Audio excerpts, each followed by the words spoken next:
மக்களை கொஞ்சம் கொஞ்சமாக உங்களுக்காக போடுறேன். ஏன்னா உங்களுக்கு டைம் குறைவாக இருக்கும். நம்ம தமிழ்நாட்டில் தென்காசின்ற ஒரு இடம் இருக்குது. அந்த இடம் எவ்வளோ அழகாக இருக்குது மக்களே. அதனுடைய சின்ன சின்ன ஷார்ட்ஸ் தான் நீங்கள் யூடியூப்பில் பார்க்க போகிறீங்க. நான் சரி இந்த கொஞ்சம் ட்ரையாக வருதுன்னு சொல்லிவிட்டு ஃபோன் எடுத்து பாக்கெட்டில் வைக்கலான்னு பார்த்தா இமீடியட்டாக இந்த மாதிரி ஒரு ரிவர் வருது.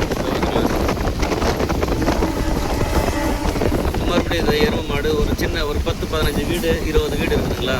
ஒரு மறுபடியும் ஒரு வருங்க அந்த பழமையான வீடு. நம்ம எக்ஸ்ப்ளோர் எங்கெங்கேயோ அங்கே போகலாம், ஜார்ஜியா போகலாம், நியூயார்க் போகலாம், கனடா போகலான்னு பிளான் பண்ணிகிட்ருக்கோம். நம்ம தமிழ்நாட்டில் மேற்கு தொடர்ச்சி மலை அருகாமையில் இருக்கக்கூடிய தென்காசி. இது என்ன ஒரு வருத்தம்னா இந்த கருவேல மரங்கள் கொஞ்சம் நிறையவே இருக்குது. ஒரு அதை நம்ம அரசாங்கம் ஏதாவது திட்டமிட்டாங்கன்னா கருவேல மரங்கள் வருங்க. அது வருது பெரிய அந்த மேற்கு தொடர்ச்சி மலை குவியல். இங்கே பார்த்தீங்களா, நான் சொன்ன பார்த்தீங்களா, கொஞ்ச நேரத்தில் பாருங்கள் எவ்வளோ பெரிய ஒரு வயல்வெளி வந்துச்சு.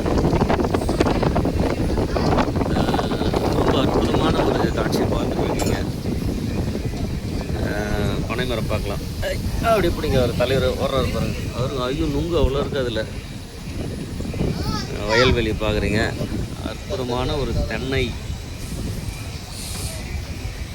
குவியலாக இருக்கக்கூடிய தென்னந்தோப்பு அந்த காட்சியை பார்த்துட்ருக்கீங்க.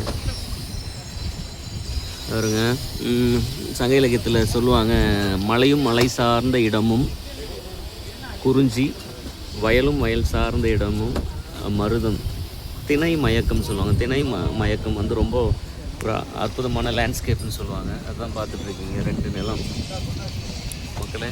பார்ப்போம் அடுத்த நல்ல காட்சியில் மீட் பண்ணுவோம். நன்றி, வணக்கம்.